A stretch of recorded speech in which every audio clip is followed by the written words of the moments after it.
Most 20-year-olds are saving up for their first car. I bought an investment property instead. I wasn't born into money and I didn't win the lottery, but at 20 years old, I purchased my first property. And today, I'm gonna show you exactly how I did it. I was 19 years old when I met my real estate mentor. I was actually on the job, my sales job, and she was one of my very first clients, a woman named Diane, 80 years old.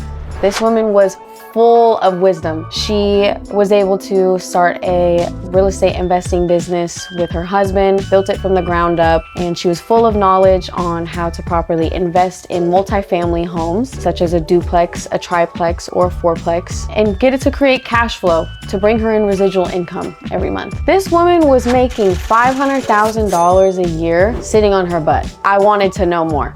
And luckily, she saw how hungry I was. She decided to take me under her wing and allowed me to come over to her place almost every night and teach me the basics of investing in real estate. You see, Diane was able to bring to my attention at such a young age that most people, when they start making loads of money, end up spending their money trying to impress everybody else. I was 19 years old living with my parents and I could afford a penthouse in Miami, but was that really gonna help me get closer to financial freedom, or was that just gonna be a liability? She was able to bring that to my attention. And shortly after that, I realized that I didn't want to rent. I did not want to give thousands of dollars away every month towards a landlord. I wanted to be the landlady, and she was able to teach me the steps to get closer to that. She taught me that real estate is the quickest way to build generational wealth. It has tax advantages, and it helps you bring in cash flow every single month.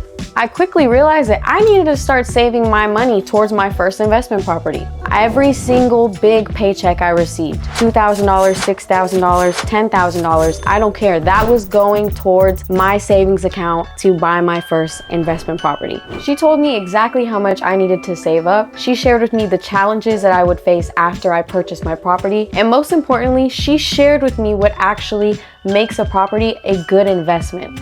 See, most people like to say that they would love to invest in real estate, but they don't take any practical steps to get closer to that end goal. For me, the most efficient way for me to bring in enough capital to purchase something like a fourplex was through sales. That's gonna look different for everybody. And if you are interested in knowing more about my journey in the sales industry, I will be dropping a video on that.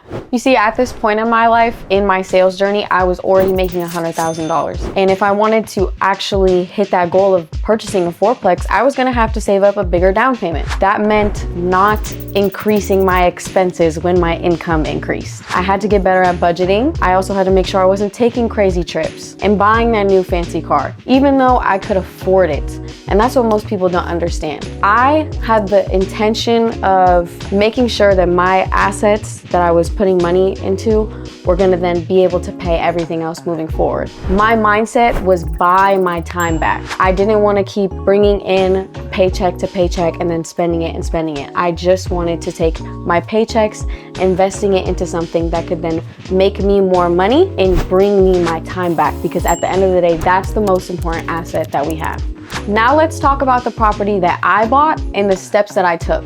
Unless you are planning on purchasing any property fully in cash, which in Washington State is gonna be at least $800,000, you are going to need to speak to a lender and get approved for a loan. I'm not a lender. I'm not gonna give you too much advice on what exactly it takes to get approved for a loan, but there are a couple things that I know right off the bat that you'll need. The first thing that you will need to get approved for any loan, not just a mortgage, is good credit. You want your credit score to at least be around 730.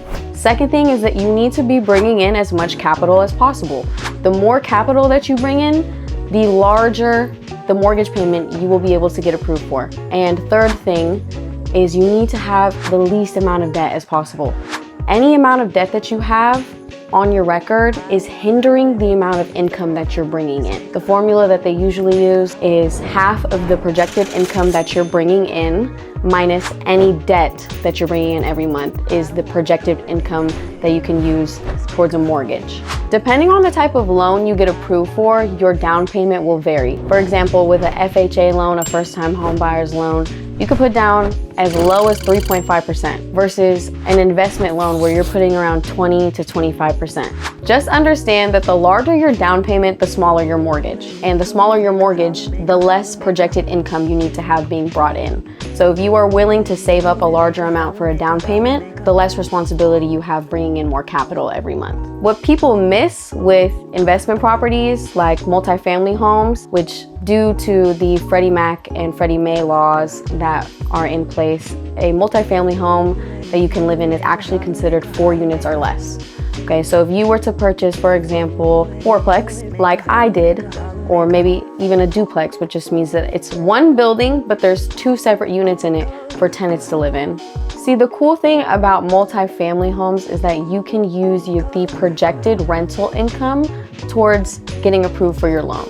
So say you aren't bringing in by yourself the normal amount of income that you would need to get approved for a mortgage for $1 million. Say your mortgage on $1 million would be $6,000 and you would need to be bringing in $12,000 a month to be able to get approved for that loan. You can actually take the projected rental income that property itself would bring in if it was fully filled and use that to get approved for your loan. These are the numbers that your lender would be running.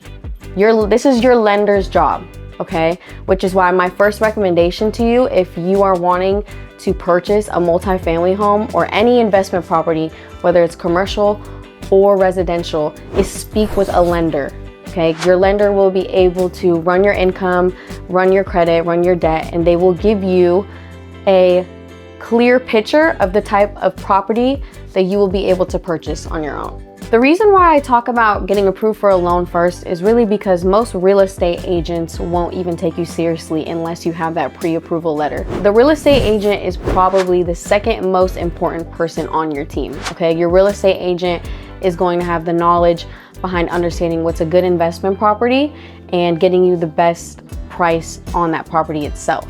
Once I was pre-approved to purchase a multifamily home using an investment loan, and I had my real estate agent, it took almost 6 months to find a good investment worth placing my capital in. Let's talk about what actually makes a property a good investment. A good investment is really gonna be determined based on what your goal is for your property. My goal was to bring in cash flow. So there are a couple things you need to look at when you are going to purchase a property. See, most people like to look at one thing. You're gonna hear from people, oh, the market is just too high right now. It's too expensive to buy a house. Or, oh, interest rates are too high right now. I'm just gonna wait. The truth is, if the price of the home is too high, the interest rates are always gonna be low. And if the interest rates are too high, the price is always gonna be low. You're never gonna meet it in the middle. When it comes to choosing a good investment, you look at the full picture. You don't just look at one thing. You determine the price of the home, how much your mortgage is going to be, how much the projected rental income is going to bring you once your units are fully filled, what your interest rate is going to be, because that's going to determine the cost of your mortgage, and how many people you can have in that specific building. If my interest rate is really high, but my price is low, but my tenants are paying for the property itself, why do I care if my interest rate is high? Okay, and that's what you have to realize. You can't always look at one little thing and make that the deciding factor on if you're gonna invest in something or not. Because I was patient, I finally came across the property that was worth buying. This property was in a great location and was going to be able to bring me in a solid amount of monthly income every month from my tenants. You see, it wasn't the most beautiful property in the neighborhood. All it needed was a little bit of renovations, all cosmetic, but that's really what you want to look for, okay? Because the property that I had bought wasn't the most up-to-date and modern cosmetic-wise, I got it at a cheaper price. And because I took the time to go in there, open up an LLC, and get a business credit card to then pay for things to update the property and bring it up to date, number one, those renovations were a tax write-off. But number two, I ended up paying way cheaper for the price of that home, and through the renovations, the equity in my investment property went up, and I was then able to charge my tenants now the actual market rent that the property was really worth. Some real estate investors have the money to pay people to paint the inside of the units, put in new carpets, rip out cabinets, and put on a new roof. Me? I didn't have the money, which meant that I was gonna figure it out. I was gonna get my friends in and we were gonna get it done. Okay, I was able to reach out to some of the clients that I had met over the years that were painters, that put in hardwood floors, that would put in countertops for me. And in 6 months, I was able to get all 4 units fully renovated. And all of it was sitting on my business credit card. At this point, I was able to run back to my mentor and she was able to help me make a lease. She was able to guide me on how to properly interview tenants and to actually file it properly. If you are a new landlord that's looking to get tenants filled in your fourplex or your apartment complex, I would always recommend you to also make sure you are following your state laws, because I know some states are way more tenant friendly than others. Shortly after a few tenant interviews, I was able to get my full fourplex filled. The amazing part about this process was that my mortgage itself was paid for by only 3 of my tenants. And I was charging below market rent because I had made sure to buy my property in such an ideal location, which meant that one of my units was straight cash flow for me. I have $2,000 that was able to come in and is still coming in till this day, that was able to pay off my business credit cards for all of the renovations that I made and is now coming in my sleep every single month. The cash flow itself is nice, don't get me wrong, but what people don't understand is that real estate in itself is a long-term investment. You see, my mortgage is literally getting paid for by my tenants. So if 40 years down the line, my mortgage is paid for and I want to sell it, I'm going to have millions of dollars in equity that is going to be available to me. Or if I want to pass that on to my children, that will always be an option. The beauty part of it is that once my building is fully paid for, all of that rental income that is coming in to pay that property will all just be going towards my LLC, not just that one unit. The best time to start investing was yesterday. The second best time is today. If you are young and want to make your money start to work for you, don't wait. Start learning, start earning, and start investing. I'll be dropping gems in future videos, breaking down everything from sales, money habits, to real estate. So don't forget to subscribe and turn on notifications so you don't miss out.